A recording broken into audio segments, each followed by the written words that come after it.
I am for the child who's had 7 addresses in a single year because she's in foster care, because her father abused her, and her mother couldn't believe her. She is the child I am for. I am a volunteer child advocate. I am you. Florida residents call toll-free 866-341-1425. Hola Florida, introducing Boricua Beer and Taino Light Beer. Boricua and Taino Light are crafted beers that are rich in flavors and brewed right here in Florida. Taino beer has a crisp, refreshing Caribbean flavor style when enjoyed chilled. Boricua beer is a craft ale with full body flavor that is a beer drinker's beer. Boricua and Taino Light Beers. Enjoy responsibly. I am for the child who's had 7 addresses in a single year because she's in foster care, because her father abused her, and her mother couldn't believe her. She is the child I am for. I am a volunteer child advocate. I am you. Florida residents call toll-free 866-341-1425. Mira, ¿dónde tú estás? Ya estoy aquí, mi vida. ¿Pero qué están tomando? ¿Pero por qué? Porque me traje lo nuevo y diferente, Taino Light Boricua Beer. Y lo más importante es que es lo nuevo y acabadita de salir al mercado. ¿Y saben buenas? Claro, ambas cervezas tienen los mismos beneficios que una copa de vino. Con menos calorías. La Boricua Beer 6%, fuerte pero con sabor. Y la Taino Light 4.5% y es artesanal. Eso me gusta. Somos familia, calidad y sabor. Visita boricuabeer.com.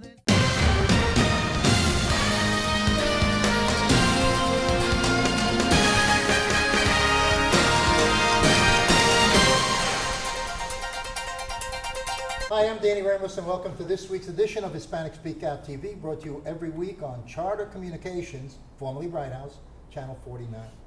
We're here with our panel, and we're going to have a 10-minute discussion, followed up by an interview with Stephanie Murphy. She's running against John Mica for the U.S. Congress in Central Florida, and then Marco Lopez, who is trying to change the direction of the Sheriff's Department in Osceola County. He's running for sheriff. Okay, let's start off. Introduce yourselves. Greg Perkins. Okay, EDU TV. Yeah. Tatiana Serrano, Boricua Beer. Go ahead. I like that. Jose Miranda, Hispanic Speak Out TV. Whoa. Bill Garlington, conservative author of It's Your Choice America. Okay, Or that's our supposed to be resident $5 racist. for the endorsement. All right, guys, what do you want to talk about first? We only got about 9 minutes, so let's get it moving. Anybody have a subject? Yeah, let's talk about racism in America. Thank you very much. Okay, so we do have racism in America, despite some people saying that somehow we have arrived and no longer is racism a point of contention. Okay. And our being able to distinguish one party from the other. At present, we have at least 50% of the party on the other side is very, very easily distinguished as crackpots, racists. And where is your factual data? Where is your factual data from on the 50%? Yeah. Is that a CNN poll? Is that a Harvard University No, document that says that's that? partly on your polling, okay? Because, I don't do polling. No, because partly on your polling, because you are a racist as well, a closet one, okay? Along with our resident racist. Okay. Okay, so. Well, you know, and it's true. you know the guy, Wait a who minute. calls everybody a Wait a minute. racist is It's generally the a racist. racist. Okay, that's nice. Well, if I could. Let me make a quick statement and you can follow up. Sure. Everybody is on this thing about America and racism, okay? Everybody's saying that because it's politically convenient. Oh. Okay? It's politically convenient. Okay. But let me ask you this. It doesn't Who exist. elected Barack Obama president of the United States? The black community? Yes. Okay? The black community. The Hispanic community? Yes. Okay. The black community and the Hispanic community combined, if every single one of them had the right to vote, could not vote him in as president. The white community. The white community We need a very voted small fraction. Barack Obama Very in as small president. fraction. It was the white community Very who small. made the difference for Barack Obama. Very small so fraction. he was elected, okay? He was elected as president by And a you've white... hated him so, Excuse and me. you've hated him for 12 years. I don't like his policies. I like You don't the like guy. anything about the guy. I don't like his policies. You don't I like think the guy- anything about it. I think in history he will go down as a failure. I don't think but so. No? Okay, look at Syria.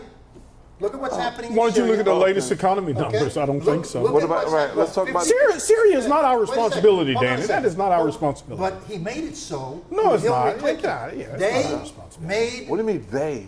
Hillary Clinton and Barack Obama established a policy for the Middle East in the last 8 years. It's a policy, I see. and they gave up the Middle East to the Russians. They financially financed the Iranians This is who from- are threatening to shoot down U.S. planes. This is from the Republican Party that hasn't voted nothing in the last 8 years. Yeah, Is that because right? they weren't in power. What do you mean we're in power? Yes, Who's they have. They've president of the been in United- power. who's They've president been of in the power. United They've been States? controlling it. Who's president of the United Okay, States? Did you they've been- forget? No, you must have forget. Can we Did you forget Hillary You Clinton, can't even. who was in charge of foreign policy as Secretary of State? She was in charge. The President of the United States is in charge. All right, you got it. Let He him was. talk. He's Okay. in I charge agree. of He was in here. charge. Okay. All right, I'll concede. He was in charge of foreign policy. The Middle East is a mess. The world is a Okay. mess. It's All not his dude. It's not his.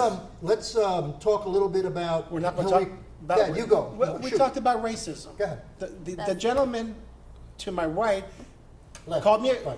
a racist. Yes. Well, Okay. he evidently doesn't understand the definition of a racist. Yes, The you. definition of a racist is when one person believes that his race is superior than his race or another race. I see. I don't believe that my race is superior than a brown race or a yellow race or a black race. I believe all races are equal. So thus I am not a racist. Wow, Now I'm that's a nice. bigot because a bigot, the definition of a bigot is I do not like certain things as like a Did you handout just or say that, man?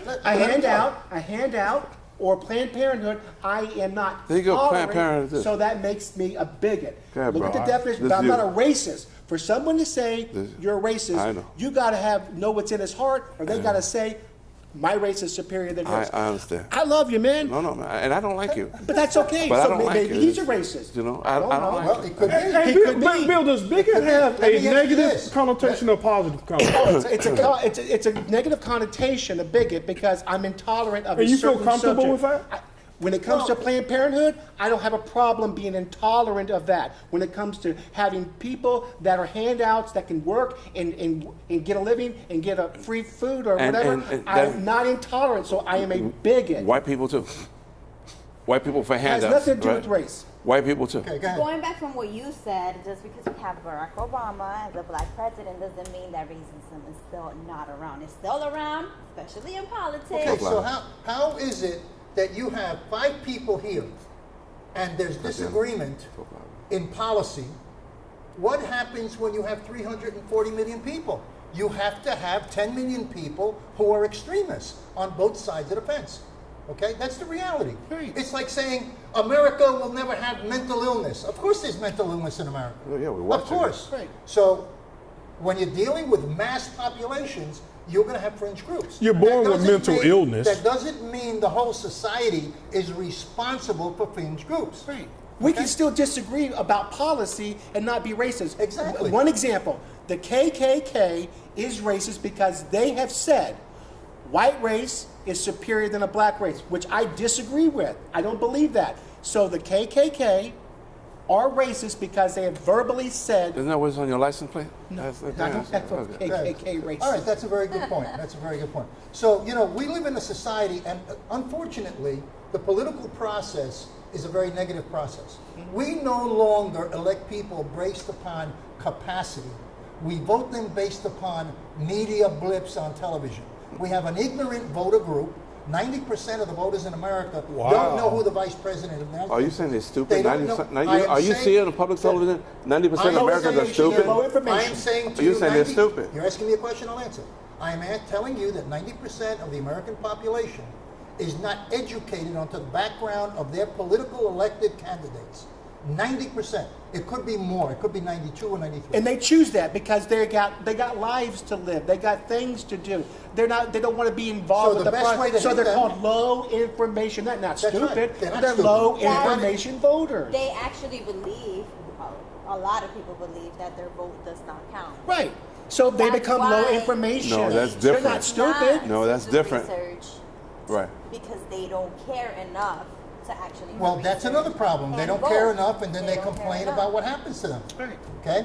All right. How much time we got left? 2 minutes. What are we going to do in 2 minutes? We didn't cover Talk the about Hillary thing, Hillary but help, her everybody's covering that, and they're covering it to the hilt. You know, so everybody's pushing that situation. But Everybody now, gets you told me before, and this we can squeeze in, that it looks like Trump is a Democrat. Yeah. What do you think about that? Yeah, folks. Trump says he's going to help the African Americans. He wants them to have better schools, and he's going to give the 6 weeks pay.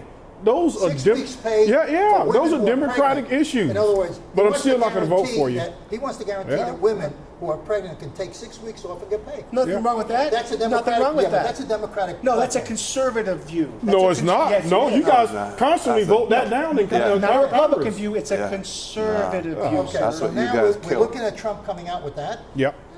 We're looking at Trump talking about He's going to give us Free child care. His wife is doing this thing on, not free, but trying to reduce the price of child care. Right. Yeah. Didn't you say, like, work with your own hands and pay your kids' own expensive daycare bill? Now she's trying to come out to lower it. Melania. Yeah. Remember, she did say that her hero was Michelle Obama. Let's talk about Hillary collapsing. Yeah. About that, leaving the ground zero, collapsing.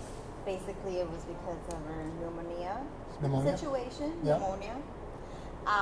But in 2013, she had been diagnosed with a blood clot in her brain, Right. and we didn't know about that. Well, they So knew what- about it, but nobody publicized it. But that's an interesting point, because when she was interviewed by the FBI, okay, when they were interviewing her about her emails, she said she couldn't remember the papers that she signed, Right. which told her that she couldn't do certain things Right. because she had a blood Danny, clot. you know how that works. Okay, Come wait on. a second. That's what she said. That's what she said. All right, stay Anyone tuned. can We say didn't have that. enough time, but we're going to extend this discussion time to 15 minutes. Now we're going to have Jose Miranda interviewing Stephanie Murphy, who's running against John Micah, who's an institution in Central Florida. Right back. I am for the child who's had 7 addresses in a single year because she's in foster care, because her father abused her, and her mother couldn't believe her.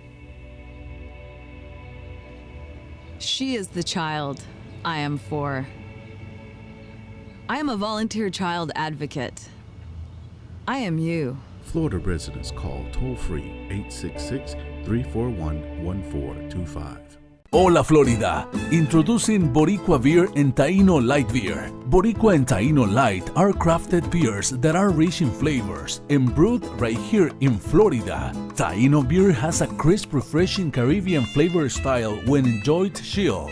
Boricua beer is a craft ale with full body flavor that is a beer drinker's beer. Boricua and Taino Light Beers, enjoy responsibly. I am for the child who's had 7 addresses in a single year because she's in foster care, because her father abused her, and her mother couldn't believe her. She is the child I am for. I am a volunteer child advocate. I am you. Florida residents call toll-free 866-341-1425. Mira dónde tú estás. Ya estoy aquí, mi vida. ¿Pero qué están tomando? ¿Pero por qué? Porque te traje lo nuevo y diferente, Taino Light Boricua Beer. Y lo más importante es que es lo nuevo y acabadita de salir al mercado. ¿Y saben buenas? Claro, ambas cervezas tienen los mismos beneficios que una copa de vino, con menos calorías. La Boricua Beer 6%, fuerte pero con sabor. Y la Taino Light 4.5% y es artesanal. Eso me gusta. Somos familia, calidad y sabor. Visita boricuabeer.com. Hi, I'm Jose Miranda. This is Hispanic Speak Out TV. Welcome back. We are here on Tuesday night starting at 9:30 p.m. We have 2 additional shows. We have EDU TV with Mr. Perkins, and we have Latina Role Model, which follows us immediately. We talk about politics, we talk about sports, we talk about our culture, we talk about Florida, things that affect us across the United States and across the continental Europe and stuff like that. So I'm being joined by someone who's running for office against an icon that's been here for many, many years. Her name is Stephanie Murphy. Hello. How are you? Nice to meet you. Democrat running against Congressman Micah. So, did you decide one day you had an accident or something? You decided I just want to run for office? How did this come about?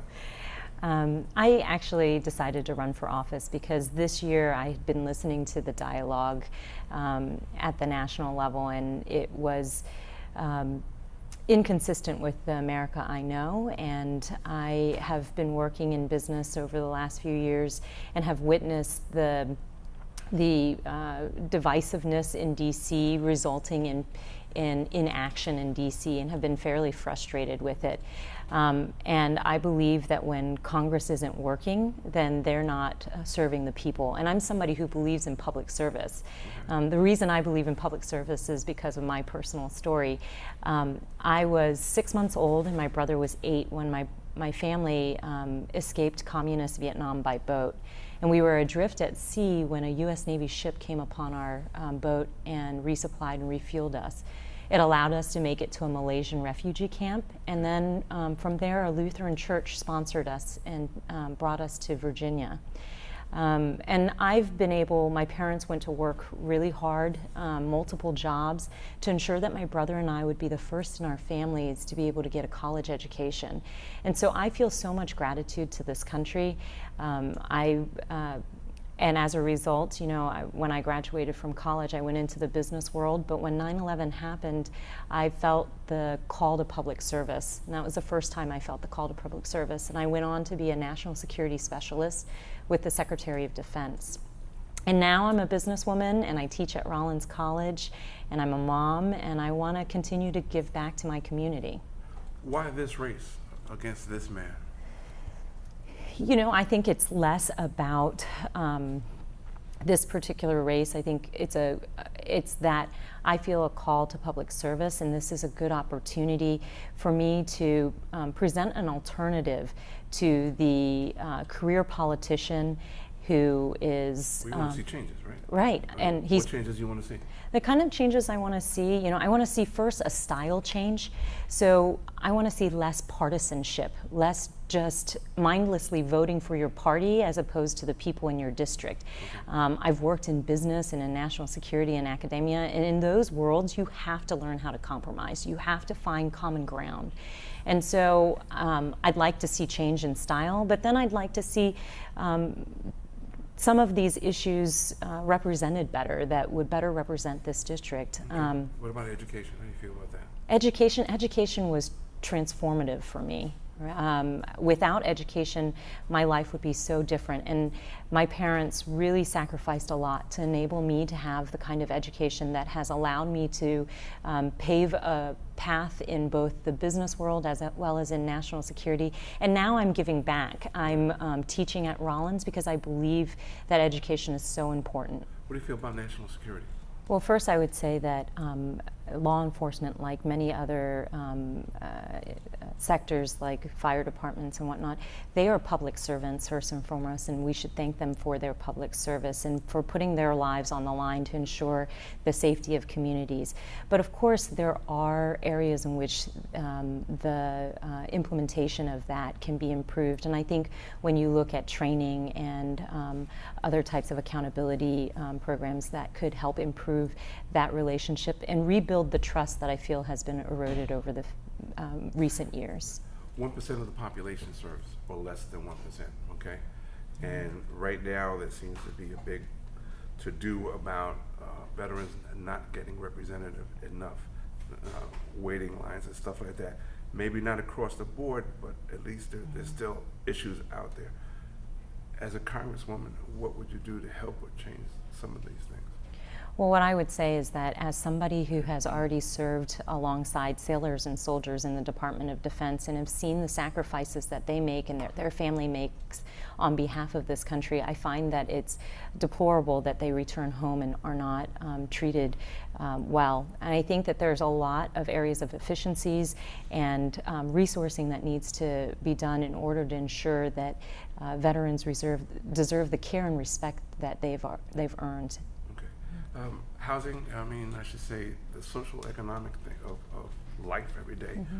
We're clamoring for jobs even though certain parties would say that we're behind the times, yet we're in a positive trend, much better shape than we were 8 years ago. Mm-hmm. So how do we continue the growth and what do we add? You know, in 2009, at the end of that Great Recession, we were at 10% unemployment. We're now at 5% unemployment. So just as you said, we've made great strides, but I think there's more to be done to strengthen our economy and create more jobs.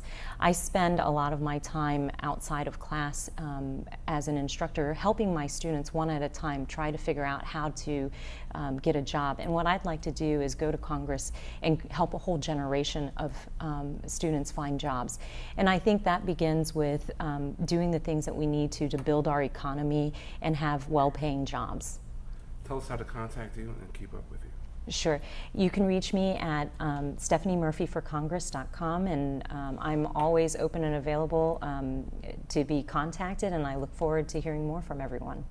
Stephanie Murphy, congratulations and good luck. Okay? Thank you. And please come back. I'm Jose Miranda. This has been Hispanic Speak Out TV. Stay tuned. We'll be right back. I am for the child who's had 7 addresses in a single year because she's in foster care, because her father abused her, and her mother couldn't believe her. She is the child I am for. I am a volunteer child advocate. I am you. Florida residents call toll-free 866-341-1425. Hi, I'm Jose Miranda. This is Hispanic Speak Out TV, brought to you on Bright House Channel 49. Each Tuesday night starting at 9:30, we have 2 additional shows. We have EDU TV, and we have Latino role models, which follows me immediately. We talk politics, we talk sports, we talk our culture, we talk about things that affect us, not just here in Orlando, but across the United States and elsewhere. I'm being joined tonight by two outspoken gentlemen. One is Ruben DeJesus, who's a fight promoter, and the other is an up-and-coming police officer. He's running for office to become sheriff, and who's Marco Lopez. Hi guys, how are you? How are you? Thank you for having us. Let's get right into it. Let's talk. Of course, we're here to talk about politics and your positions. Police departments are a difficult thing, a difficult breed. We are a difficult breed to understand. Right now, police officers are being under the gun because of we're doing stupid things. We're shooting people, we're shooting kids. We're not paying attention. It's either poor training, poor management, or a combination of both, or the politics of the day that people nowadays do not believe in any kind of law and order. So you're running for office, you're running for a department that's very much involved in the Latino community. We have a majority of the community.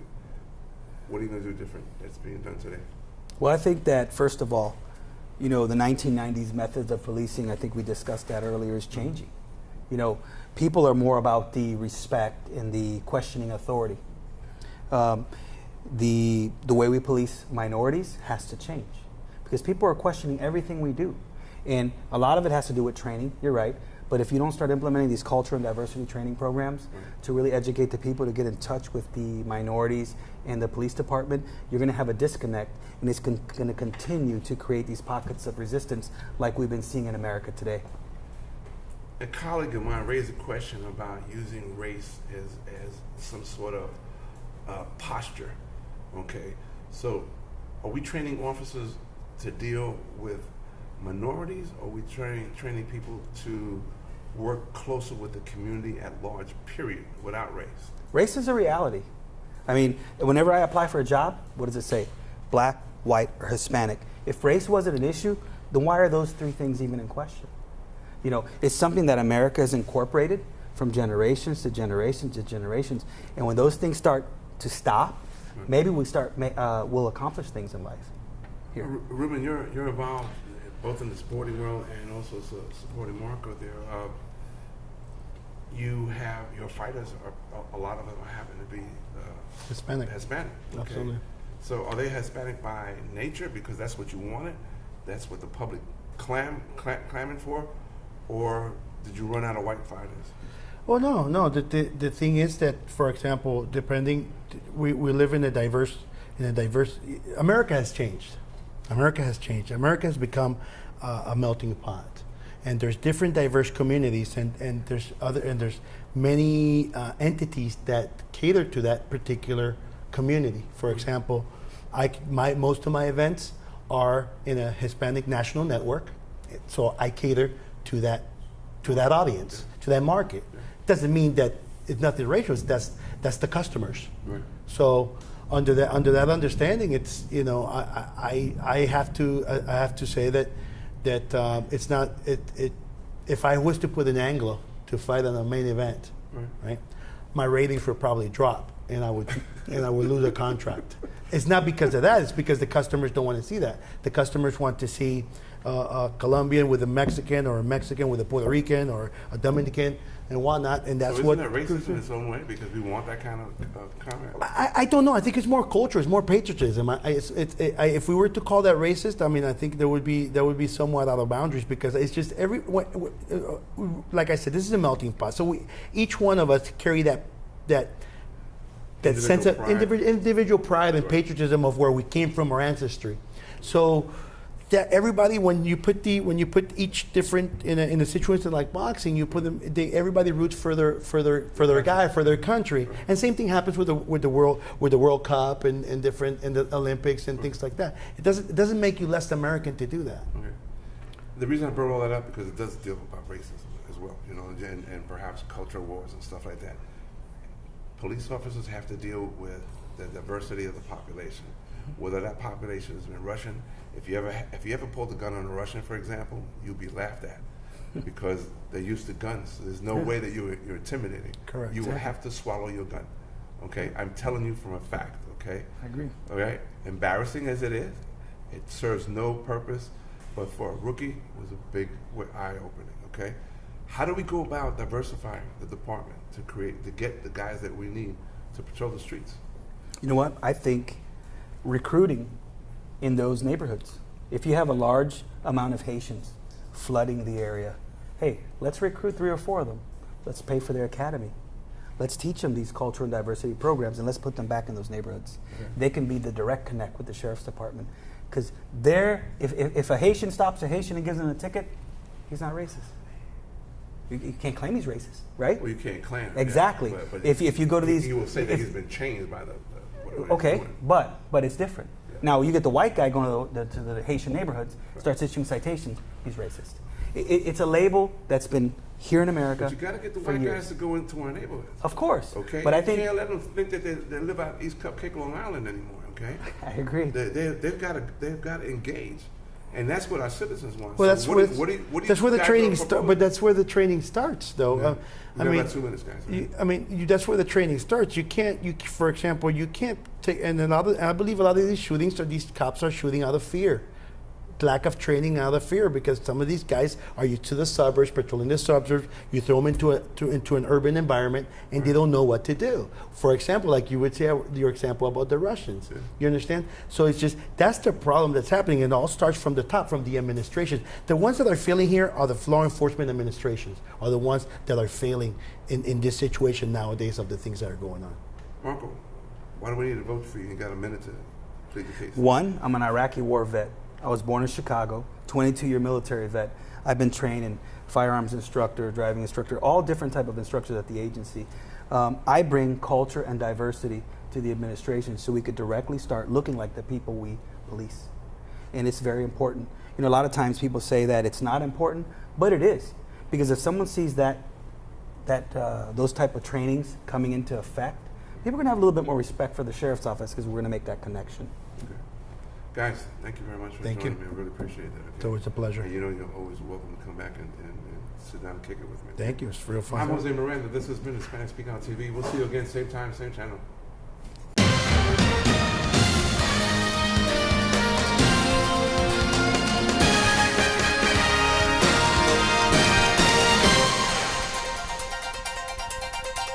I am for the child who's had 7 addresses in a single year because she's in foster care, because her father abused her, and her mother couldn't believe her. She is the child I am for. I am a volunteer child advocate. I am you. Florida residents call toll-free 866-341-1425. Mira dónde tú estás. Ya estoy aquí, mi vida. ¿Pero qué están tomando? ¿Pero por qué? Porque te traje lo nuevo y diferente, Taíno Light Boricua Beer. Y lo más importante es que es lo nuevo y acabadita de salir al mercado. ¿Y saben buenas? Claro, ambas cervezas tienen los mismos beneficios que una copa de vino, con menos calorías. La Boricua Beer 6%, fuerte pero con sabor. Y la Taíno Light 4.5% y es artesanal. Eso es. Somos familia, calidad y sabor. Visita boricuabeer.com.